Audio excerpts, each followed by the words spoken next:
Hi, so today we are going to continue reading from the book of Esther, and we're going to try to get through chapters 4 and 5. And again, I'm reading from the New International Version, so I'm just going to get started, and I hope that you read along with me. So let's go. Oop, need to pull this up. Okay. When Mordecai learned of all that had been done, he tore his clothes, put on sackcloth and ashes, and went into the city, wailing loudly and bitterly. But he went only as far as the king's gate, because no one clothed in sackcloth was allowed to enter it. In every province to which the edict and the order of the king came, there was great mourning among the Jews, with fasting, weeping, and wailing.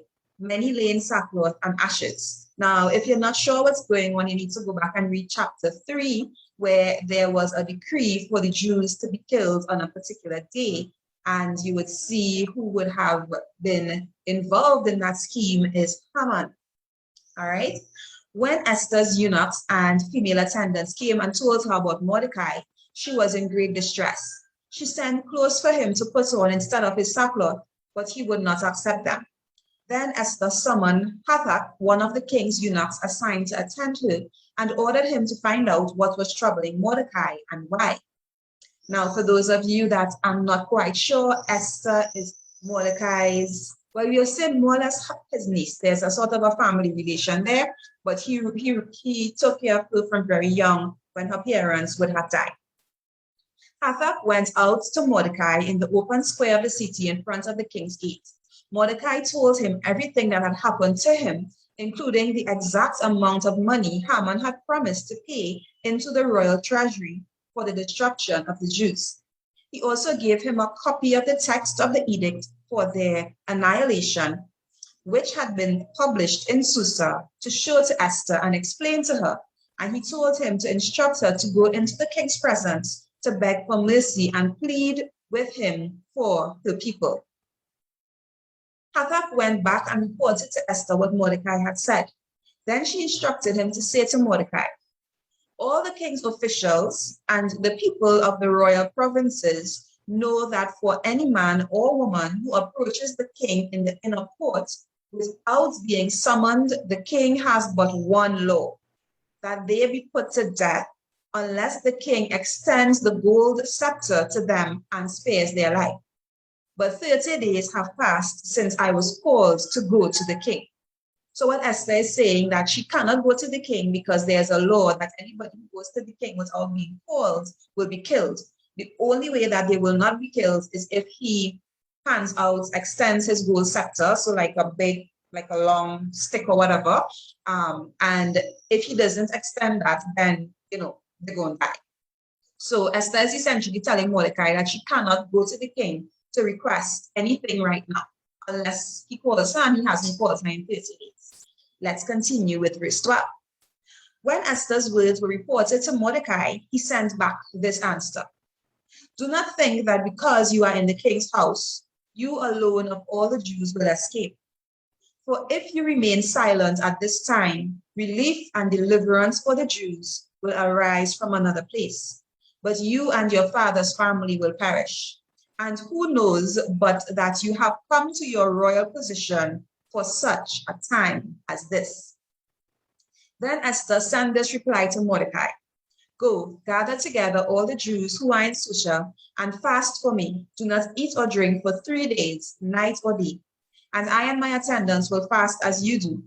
When this is done, I will go to the king, even though it is against the law. And if I perish, I perish. So Mordecai went away and carried out all of Esther's instructions. All right, let's read chapter 5. Things are getting interesting. On the 3rd day, Esther put on her royal robes and stood in the inner court of the palace, in front of the king's hall. The king was sitting on his royal throne in the hall, facing the entrance. When he saw Queen Esther standing in the court, he was pleased with her and held out to her the gold scepter that was in his hand. So Esther approached and touched the tip of the scepter. Oh my gosh, he was happy to see her.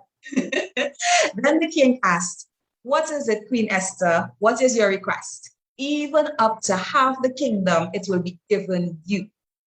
If it please the king, replied Esther, let the king, together with Haman, come today to a banquet I have prepared for him. Bring Haman at once, the king said, so that we may do what Esther asks. So the king and Haman went into the banquet Esther had prepared. As they were drinking wine, the king asked again Esther, now what is your petition? It will be given you. And what is your request? Even up to half the kingdom, it will be granted. That king was real pleased with Esther. Esther replied, my petition and my request is this.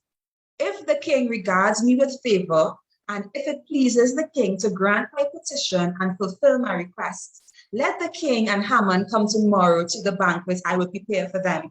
Then I will answer the king's question. Smart lady, smart lady. Haman went out that day happy and in high spirits. But when he saw Mordecai at the king's gate and observed that he neither rose nor showed fear in his presence, he was filled with rage against Mordecai. Nevertheless, Haman restrained himself and went home. Calling together his friends and Zeresh, his wife, Haman boasted to them about his vast wealth, his many sons, and all the ways the king had honored him, and how he had elevated him above the other nobles and officials. And that is not all, Haman added. I'm the only person Queen Esther invited to accompany the king to the banquet she gave. And she has invited me along with the king tomorrow. But all this gives me no satisfaction as long as I see that Jew Mordecai sitting at the king's gate. His wife Zeresh and all his friends said to him, have a pole set up reaching the height of 50 cubits, and ask the king in the morning to have Mordecai impaled on it. Then go with the king to the banquet and enjoy yourself. This suggestion delighted Haman, and he had the pole set up. All right, so we see that Haman has all the things that he can ask for, but he's still upset because he's seeing this Jew Mordecai not bowing to him, not being afraid to him. And because of that, he wants to kill an entire population of people. But we saw God has placed a particular person, which is Esther, or Hadassah, as her name is. And we want to see what's going to happen at the banquet the next day. So I will be posting another video very soon with a couple more chapters, so you can look out for that and we'll read along together. As usual, if you have any questions or comments, feel free to leave it in the comment section. And if you would like, you can share this video as well. All right, so let's continue exploring the Word of God together and learning about the wonderful stories. That's my cue to go. Bye.